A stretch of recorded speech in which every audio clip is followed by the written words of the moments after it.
Hi, I'm Ian. And I'm Jason. And this is Ghosts and Bears, the only podcast where we bring you the actual ghost stories With the actual history. in the actual place. We are joining the SS Valencia on her final voyage. And we're going to be joining those people who never made it back to shore. Why she shows up and how it all went down, we're going to cover it on this episode of Ghosts and Bears.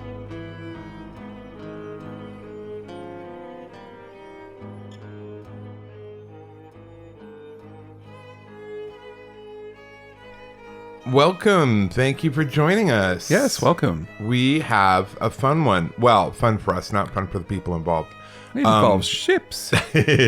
So, our world, dear Moby, shaved, happier, Yeah. cooler in the wonderful weather. And you will have seen pictures by now if you follow us on social media. So, definitely check those out. I think it was a little bit traumatic for him, but he's pretty easygoing as a soul. And I think he kind of went, yeah, all right, whatever. He survived, at least. He survived. Yeah. He has this funny old man cough thing when he gets overly excited. He starts coughing like Tiny Tim. He literally sounds like he's hacking. I know. Maybe he was a Vision smoker. an old grandpa hacking up. Yeah. That's the way it is. Getting up in the morning and then that kind of thing. Yeah, it happens fairly regularly. I'm hoping that now his fur is shaved and the burrs are gone and he's not trying to eat the burrs off his fur. I think the cough will go away. If it doesn't, okay, we got to go to the vet and do something about the kennel cough. Burr ball. I'm worried it's kennel cough is what I'm thinking. Except he doesn't cough any other time. No. So, I don't know. Anyway, he's good. Looking hot in the Pearl's Prissy Puppy Fashions thing. He's feeling good. He's loving life. He enjoys the backyard. He likes roaming around. Yeah. I'm good. As long as he doesn't bring back a human bone, I'm happy. And we're taking off to Calgary. Yes. Very quickly. Yeah, really quickly. We are going to do research and pictures for Calgary's Most Haunted. Yeah, that's kind of exciting. We're looking forward to that. And we're going to be doing interviews, pictures, going to places, feeling them out, seeing how they are. And of course, probably hit up Heritage Park. I had an amazing Heritage Park recording for you guys for an episode. And I don't know what happened to it. I recorded it on the H8. It was awesome.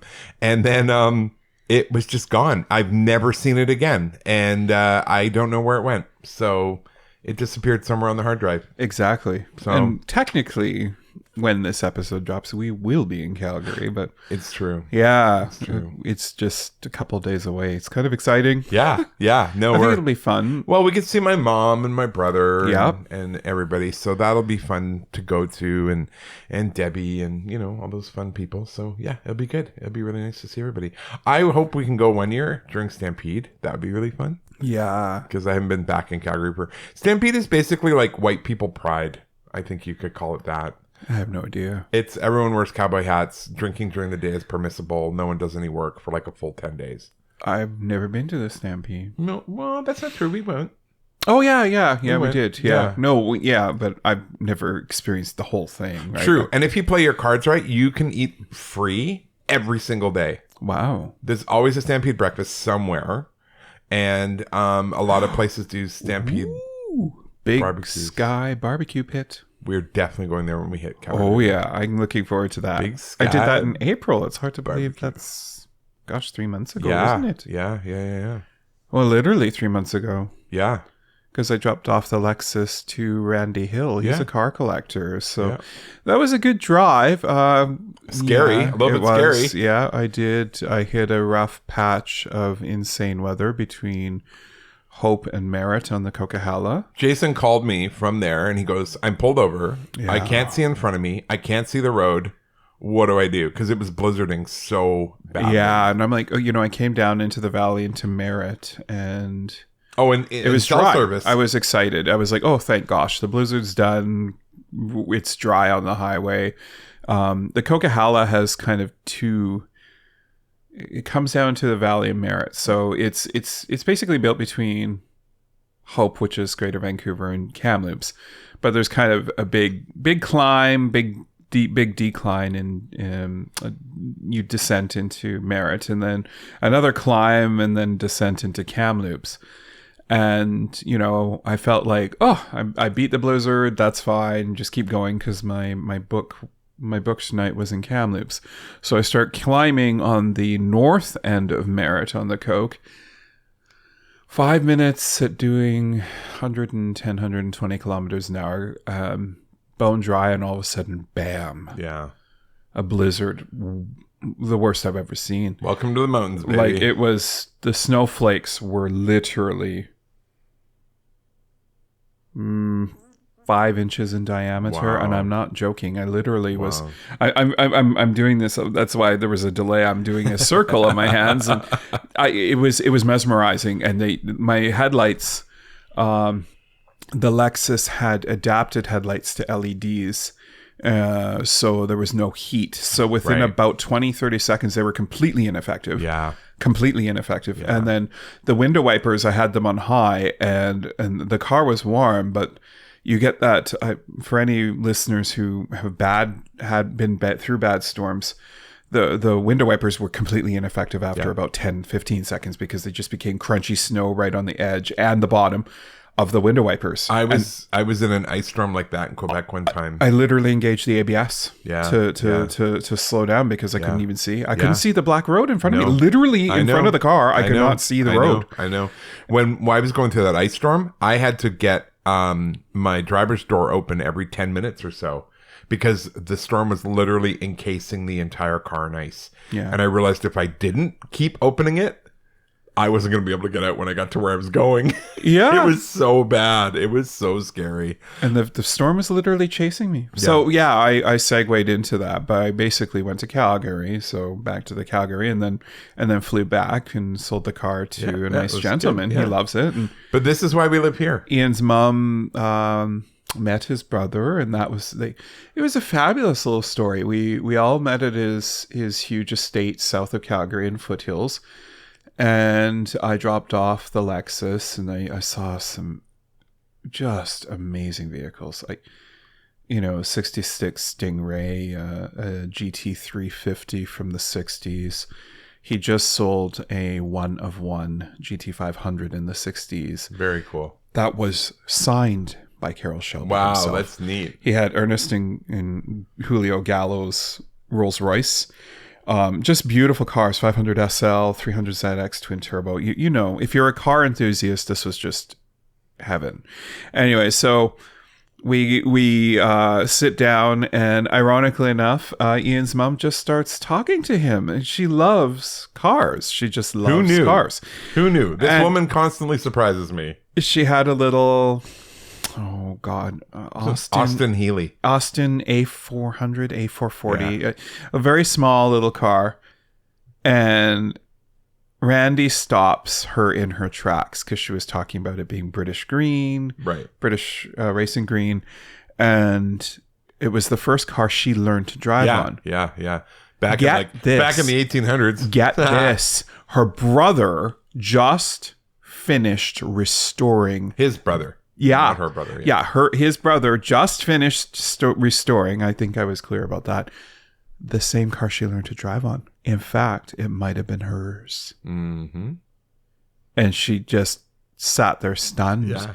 And I loved listening to this conversation go on for about an hour. But long story short, his brother took her out for a drive in it. Yeah. She got to go, and she said it was like being back in the 60s. She sent me the pictures. I was just like, oh my goodness. She was pretty excited. The coolest thing ever. It was very cool. So yeah, the whole trip basically highlights the importance of why you need to be extra careful in storms. Yeah. Which unfortunately for the Valencia is not what happened. Yes, the Valencia. We have Bryn, who's going to tell us a story. We had Bryn tell us a story a couple episodes back, and we have Bryn with us again. She's going to tell us the Valencia story.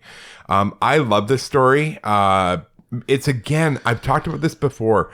These disasters don't happen because of one single thing. No, it's a multitude. It's a multiple factors. And right off the bat, the Valencia had an extra long a bow on her. 100 foot.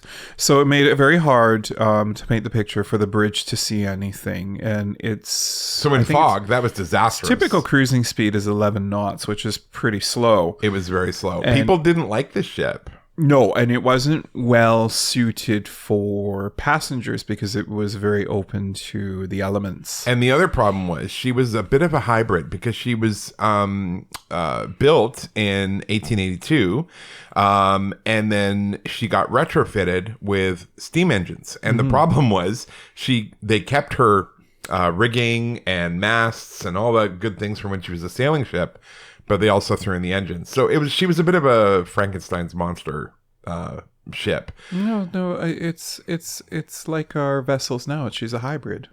There you go. She's a hybrid. She's a hybrid. Unlike today, that was not appreciated by the good people in the 1800s, 1900s. They did not like her. She had a few adventures. She was in the Spanish-American War. Yes, she was. She was part of a whaling fleet at one point, and then eventually she got sold to a local company that as an ocean liner, and that's what she was doing. She did collide with a steamer at one point in 1902, and she had to get repaired, and it wouldn't have been good because if she'd been hit below the waterline, she would have gone down. She was involved in a scandal because in 1901, a purser was accused of pocketing some cash, and he's like, "Whoa, everyone else was in on it. Yes, everyone else was in on it." Yeah. And then it was discovered she had been carrying way more passengers than her permits allowed, which not so great. Well, you do what you can. You gotta make money somehow. That's when she got sold to the Pacific Coast Steamship Company. So here we are, 1906, going about our lives. She'd been put on a very popular route, the San Francisco to Seattle route, which involved Victoria. And she was on there because the good ship that everyone loved had been taken off for repairs in San Fran. So they put the Valencia on as a temporary thing. People weren't thrilled, but whatever. 20th of January, there were 9 officers, 56 crew members, and at least 108 passengers on board, men, women, children. And then quite late at night, in the, or I guess early morning hours of July 21st, a little bit after midnight, bad things happened. A fog had come in. Yep. She couldn't see anything. She couldn't see anything, and she found herself in what is known as the graveyard of the Pacific. Not the graveyard of Vancouver Island, not the graveyard of the West Coast, graveyard of the Pacific, because it has claimed so many ships. And the Valencia, with all of her unfortunate, what do you call them, character flaws, design flaws. Yeah, and she didn't have a proper double hull. No, she had a very... actually quite a dangerous hull. Yeah, well, it's typical, but it basically a double hull tries to prevent sinking. But she was basically exposed and could take on water immediately, and her segregated tanks were primitive at best, pretty ineffective. So she ran a reef. Now, the reason she ran the reef is because in those days, they didn't have sonar, radar, or anything like that. No, of course not. They used a system called dead reckoning. That's when you can't see, yeah. Well, it was basically, you can see the shore or you can see the sky, and you can go, okay, according to the stars, we're here. According to the shore, we're here. Unless it's foggy and at night. Well, no, dead reckoning is based off of seeing something on land. And that's trying my to point. hypothesize. She was trying to do dead reckoning. She couldn't see anything. That's right. Everything was covered in fog. So it was all hypothesis. They were guessing. They missed the entrance to the harbor. And that was the problem. When she missed the Strait of Juan de Fuca, she was kind of doomed, I think, when she missed the strait, because she didn't even know where she was. So she ends up hitting a reef. She hits this reef just off the coast of Cape Beale on the southwest coast of Vancouver Island in the graveyard of the Pacific. And immediately after the collision, a large wave lifted her off the reef. And that's when the crew members reported a large gash in the hull. Yeah, and she was taking on water fast. So the captain said, run her aground on the reef. We're going to drive her into the rocks to stop ourselves from being in this storm. And of course, it was a storm as well. That was the other problem. Yes. So they were in this violent storm. She could literally see the shore. It was 100 yards, 91 meters away. They could see the shore, but they didn't know what to do. So the first 24 hours, they thought, hey, you know what? We're probably fine. What we'll do is we'll wait for 24 hours. The tide will come out, the tide will come in, and we'll get lifted off, and we'll just go very slowly, and we'll limp our way back to Victoria and get repairs. So no one did anything for the first 24 hours. Everyone stayed on board. They played cards. They smoked. They did whatever they were going to do. But the first 24 hours came and went, and they're like, uh-oh, this isn't working out. The storm is still raging. So they figured, okay, here's what we're going to do. We're not in any danger of sinking. So we're not going to send the women and children off the boat. We're going to send the men off the boat to go and get help. The first lifeboat, they filled it up with all the men. They began lowering it down, but someone didn't know what they were doing, and one rope went quicker than the other, and the lifeboat flipped and dumped this entire boat of men into the freezing cold Pacific Ocean, where they promptly drowned, as you would. Second boat, who'll volunteer? A few less eager people were volunteering for that one. They loaded that boat. They lowered it down. And as the boat broke free, everyone's like, yay, we did it. And then the men in the boat start waving their arms. And they're like, we don't have any oars. And the boat just sort of drifted away. This kept happening with the lifeboats. She only had 6 lifeboats. So they were really going through their chances here. They ended up spilling their occupants into the ocean 2 more times. And then another one capsized, killing everybody, of course. Eventually, one got to the shore with these guys, but not in a good way. They went through the surf, and they ended up not doing very well in terms of getting to shore. But I think something like 8 of the 12 men on board got to shore. Jason has for us an actual description from the chief freight clerk. Do you want to read what the scene was like? Yeah, it's sad. Screams of women and children mingled in an awful chorus with the shrieking of the wind, the dash of rain, and the roar of the breakers. As the passengers rushed on deck, they were carried away in bunches by the huge waves that seemed as high as the ship's mastheads. The ship began to break up almost at once, and the women and children were lashed to the rigging above the reach of the sea. It was the pitiful sight to see frail women wearing only night dresses with bare feet on the freezing raft lines, trying to shield children in their arms from the icy wind and rain. This was the solution for the ship starting to take on water. They figured they were on the rocks, right? So the ship wouldn't sink that far. So we'll tie the women and children to the rigging. They won't drown there, and rescue boats can come. Of those guys who made it to shore, 3 were washed away by the waves. The rest scaled the cliffs and found the telegraph line, which is now the West Coast Trail, by the way. And they followed it to summon help. Jeez. To a hut. And help came. All these ships three. They steamed out of the Victoria Harbor to come and help. When they got there, however, they realized there's nothing they could do. They just had to watch. Yeah, because it was the same situation. It was in bad waters. Oh, it was so bad. Anyway, we're going to let Bryn tell the story because I'm getting so into this. I'm totally stepping all over her storytelling. And when we come back, we'll tell you a bit about the final outcome of the SS Valencia. So enjoy story time. Here it comes. Enjoy.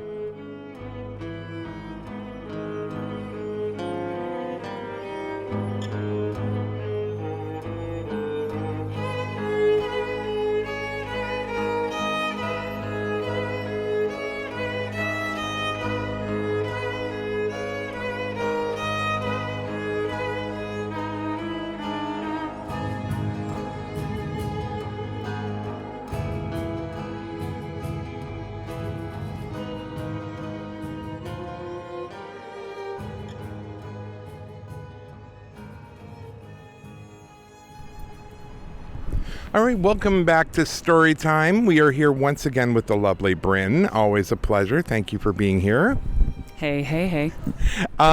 We are talking about something that I personally find fascinating, the SS Valencia. We will have discussed all of her history and misadventure in the history section.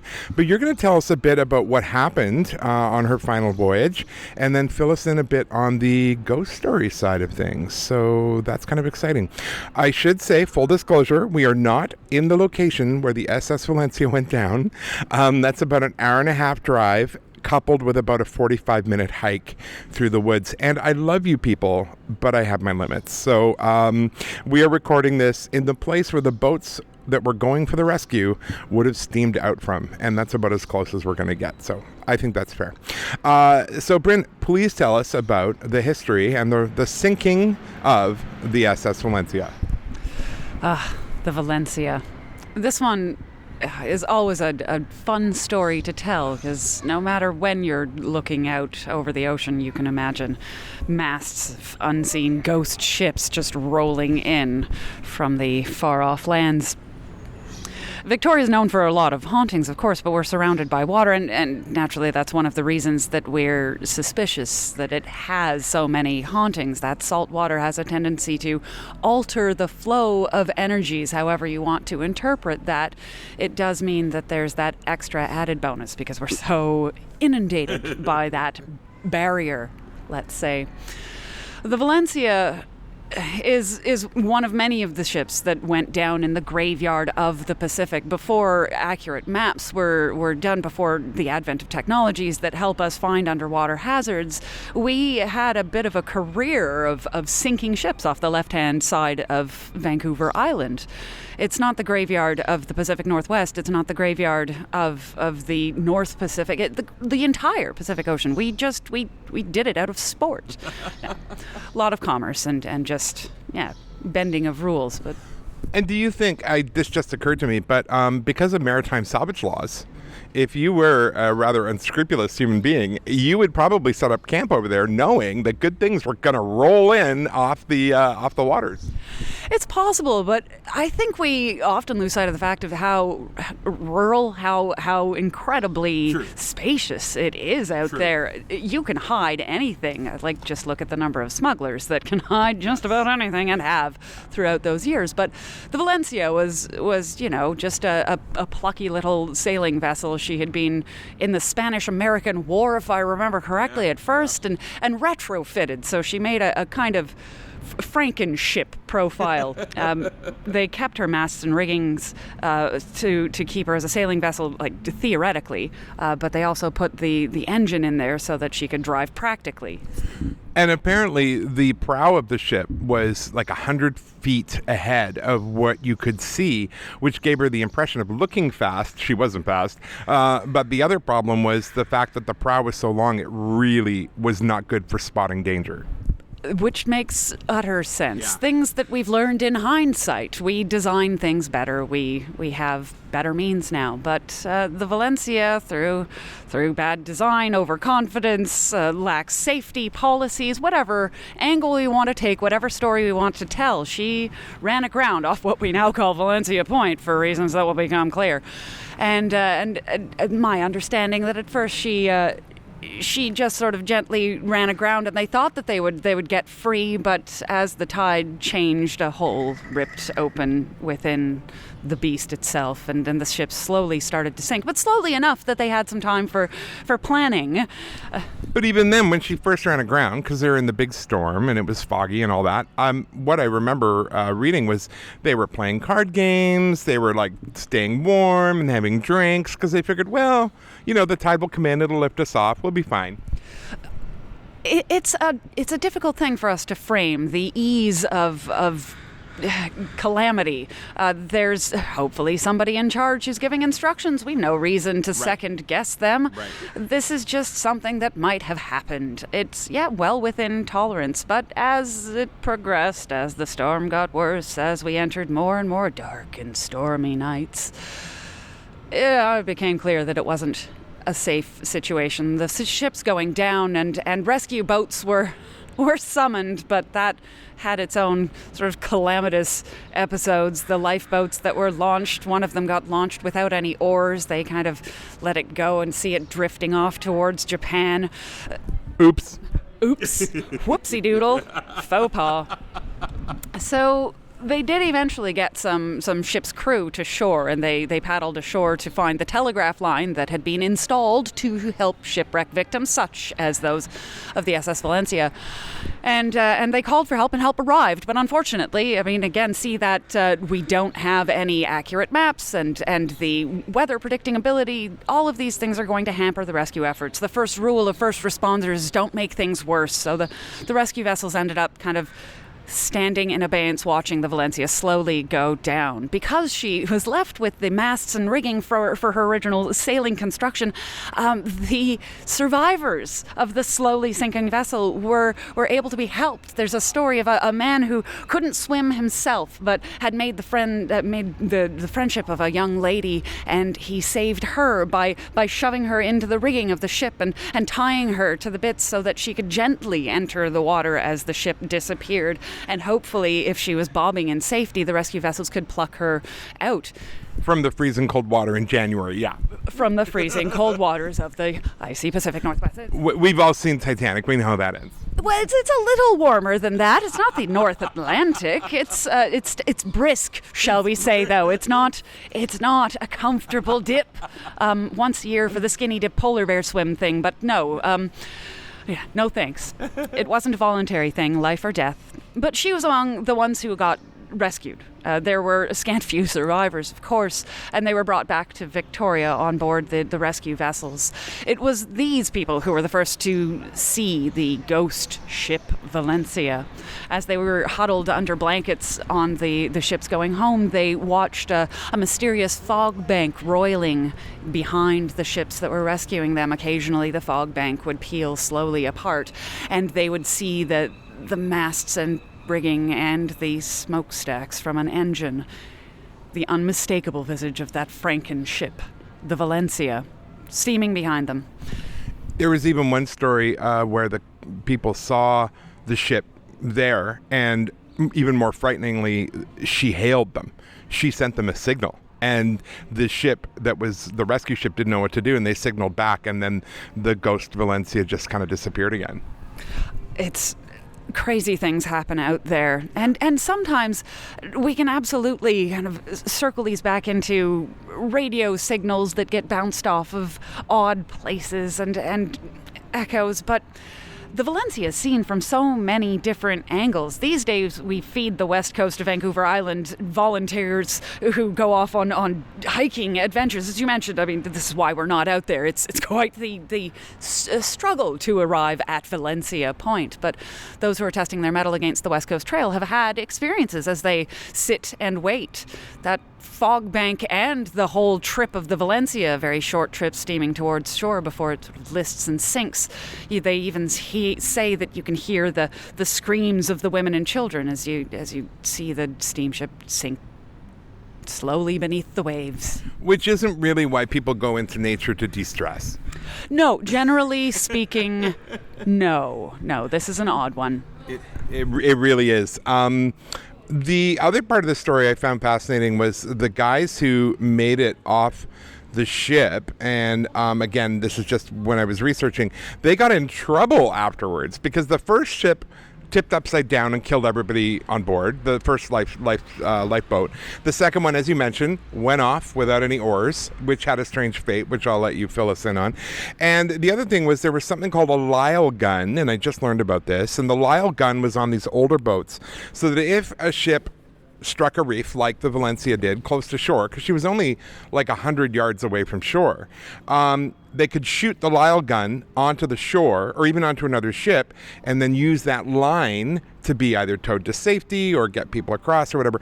These guys ignored the Lyle gun, they ignored the Lyle line, and they thought, no, we'll just go and get help from ships in Victoria, so we'll just skip that and go to the telegraph. But when they got there, they discovered the lighthouse had already seen it, they'd already radioed, and people were already on their way. So these sort of rescue guys, not so hot. And I mean, two of them drowned on the way to get there. If you've ever been to the west coast of BC, and I hope you do get a chance to go, you will see these breakers and these rollers coming in that make it almost impossible to get out of the water because you're sort of fighting your way up the shore to get out, and this massive wave will just suck you right back in. Like, it's pretty nuts. But the lifeboat, the story did not end there. Oh, no, it didn't. The lifeboat was, discovered nearly 3 decades after it went missing. It had been bobbing in a sort of tidal cove sort of situation. A recreational boater found it and paddled up to this thing, thinking, again, it's, from what I've heard the story as, thinking that it was another pleasure vessel with maybe vacationers who were stranded. And as they paddled closer to it, found that it was crewed by nothing other than clothed skeletons or something like that. And then the name on the transom says Valencia. It was that fabled lifeboat, having been paddled, not paddled, by a crew of skeletons for the last 27 years. And the cool part of that is, if you are in Victoria and you go to the Maritime Museum here, they took the nameplate off of that lifeboat, and it's in the Maritime Museum. I don't know if they're displaying it right now because they're in flux, but if they are, it's there. That is my understanding, that it's part of their collection. But since they moved out of their suspiciously haunted digs back in 2016, their collection has been, yes, on and off display in different situations. It's always best to check their website if you're looking for something specific, but it's worth digging into the maritime history. And Valencia is by no means the only haunted object in their collection either. It's pretty cool. It's, I came to the Maritime Museum when it was in the old Supreme Court of British Columbia, which we covered on this show. And it was an amazing collection of all sorts of stuff. I don't know how they figure out what to put out and what not to, but I hope they find a new, larger permanent home soon. I hope so as well, and wherever it happens, we'll be happy to swing around and go investigate. Thank you so much, Bryn, for bringing to light the sad tale of the SS Valencia and her, not many survivors. I think of 155 people on board, 137 died. Not great odds. And we will head back in for the wrap-up. And thanks again for being here. My pleasure. We will be hearing from Bryn again soon. Take care. Bye.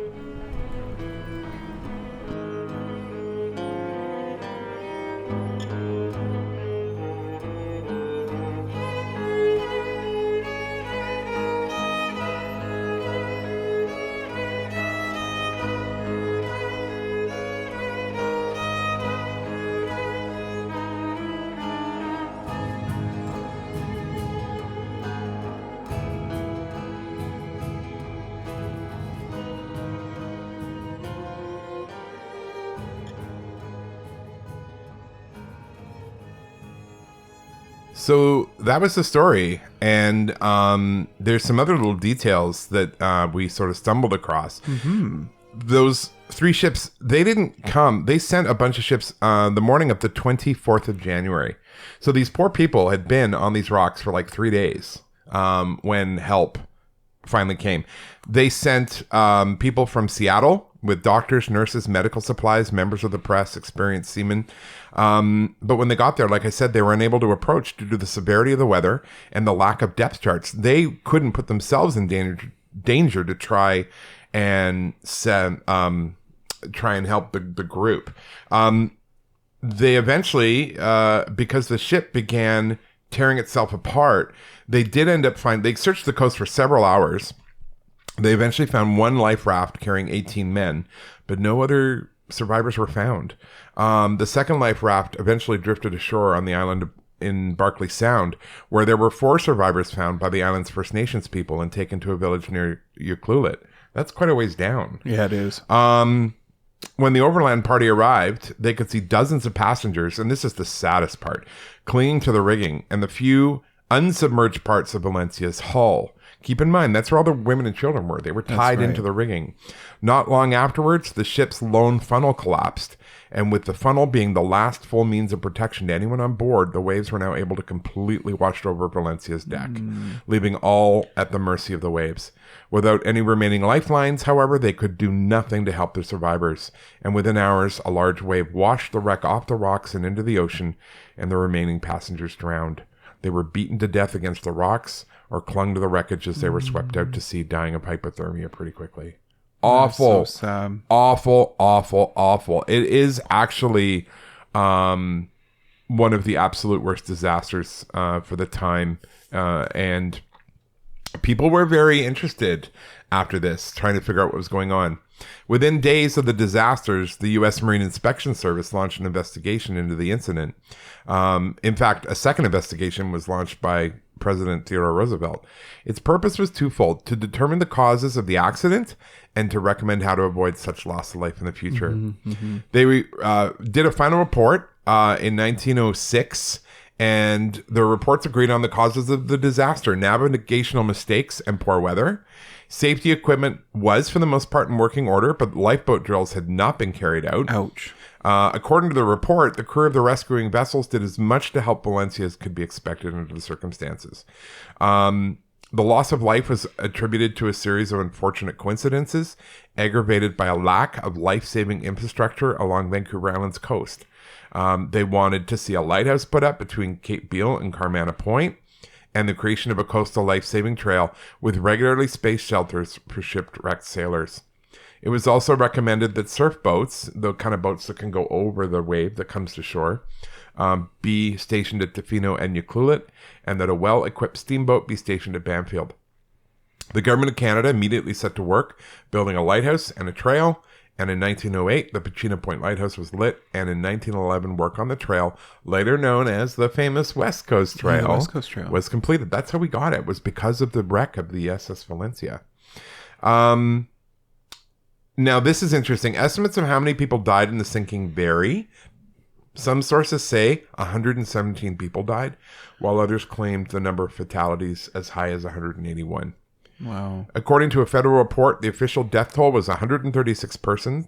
Only 37 men survived, and every woman and child on Valencia died in the disasters.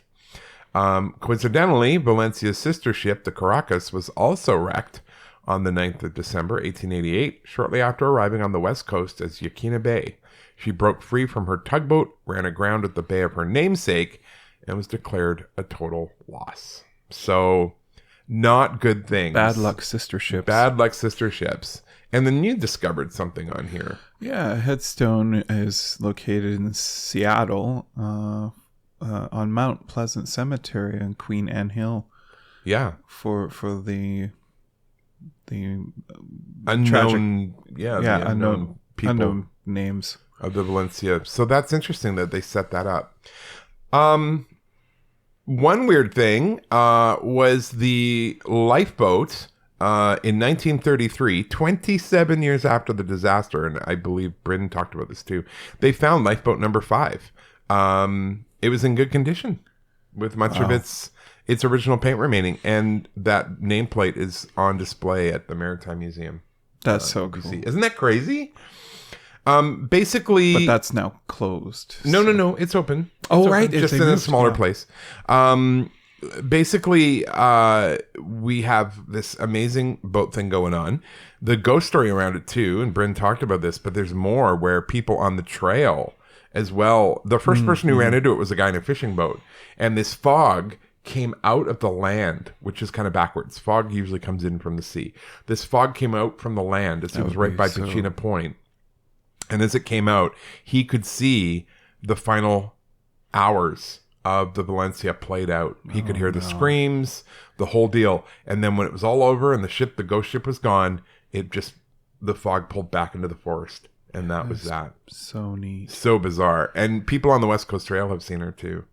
So she's still out there, and a very good reminder about, I think it makes sense that she's there, because honestly, the absolute terror those people must have catastrophic. Felt for such a long period of time. Can you imagine you're trying to protect your children and you think, okay, we should stay on the boat, and they didn't.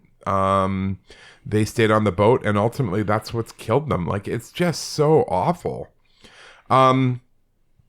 People actually got kind of annoyed with the guys who made it to shore, of these men, because they didn't fire off something called a Lyle gun, which was on board the Valencia. Have you heard of these? I'd heard of it, but I didn't really remember what it was all about. So a Lyle gun was on every ship at the time, and what it was a sort of a last-ditch effort to save people on a boat. It was a cannon, with a kind of a harpoon on the end. I'm not sure how effective they were, to be honest with you. But what it would do is it would fire off onto the shore, and then they could use that line to safely get people across and onto the shore. That makes sense, yeah. So they were kind of annoyed that no one fired off the Lyle gun, because then the men who made it shore could have affixed it. Yeah. But see, that was never part of the plan. Abandoning the ship was never part of the plan. They didn't know where they were. They didn't know the danger of the rocks. So they were like, oh, we'll be fine. Boats will come and help us. Yeah, no, didn't happen. So, yeah. Pretty dramatic story of the SS Valencia. And believe it or not, if you make it out to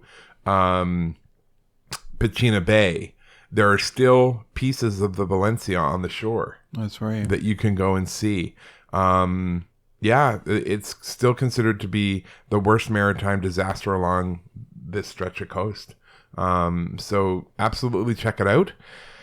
And, if you're feeling like your ship might not be safe, don't go on it. That's right. Yeah, that's logical. They also have seen not just the Valencia, they've also seen lifeboats going by, ghost lifeboats. And again, makes sense. That emotion of not only having fear, but also feeling like you're now responsible for the safety of everyone else on the ship. I can't imagine. Or to be in those guys who ended up drifting out to sea and right. Oh my gosh. So yeah, pretty awful story. Again, it's ocean is a dangerous place. Oh, we talked about this. Nature, don't mess with her. She's way, way, way more powerful than we are. But yeah, if you get a chance to come out here, you want a day trip, head on out. There's the Sheringham Lighthouse is out there, and there's a place called Surely Delicious, which is Surely Delicious. Yeah, it's out in a place called Shirley, and it's great food. So you should definitely check it out. We want to thank you guys for sticking with us, thank you very much. Hope you enjoyed the story. It's a very powerful story. It is, and sad. It really is a sad story, even all these many years later, because of the horror that these poor people went through. We very much like to thank our Patreon. Yes, we would. Bless our patrons. You guys are so helpful to us. We love sharing with you the extra details, the pictures you get of the sites, and doing our patron-only show, Ghost Stories We Have Heard. We want to make sure we do our patron seance, we call it, our Zoom meeting. Yeah. So we want to make sure we're doing that. And if you'd like to be a patron, not a problem. Go to patreon.com/ghosts N bears, and check it out. There's different benefits, and you can choose your level. You can always have the exciting merch of the Ghosts and Bears t-shirts or the coffee mugs. We should do doggy clothes with Ghosts and Bears. Love that. Maybe we can get Evan to help us out with that. Evan, we need you, buddy, to design a Ghosts and Bears that shirt. stuff. Yeah, we'll report back on that. We'll see what Evan says. Evan is just the best pusher of doggy apparel. He's a magician when it comes to dog clothes. I hear he's branching into cats. Wow.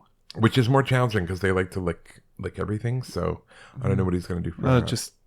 Well, he can design the cone. Oh, build a cone into it, like a medical cone for dogs. But a lot. That seems a bit cruel. No, you can build it into the end of the fashion. Ooh, that would be huge. Doggy cones. When you have a post operation, you can make it stylish and put it on. Love that. Maybe some have winter wear. Rhinestones, maybe fur. Rhinestones. Fur around the vet collar. Oh my gosh. We have hit a gold mine here. Yes. Gold mine. Evan, you got to do that. You got to get on it. You got to figure that out. You're the expert, not us. We want to thank our patrons, though. You guys are awesome. We are so grateful to you.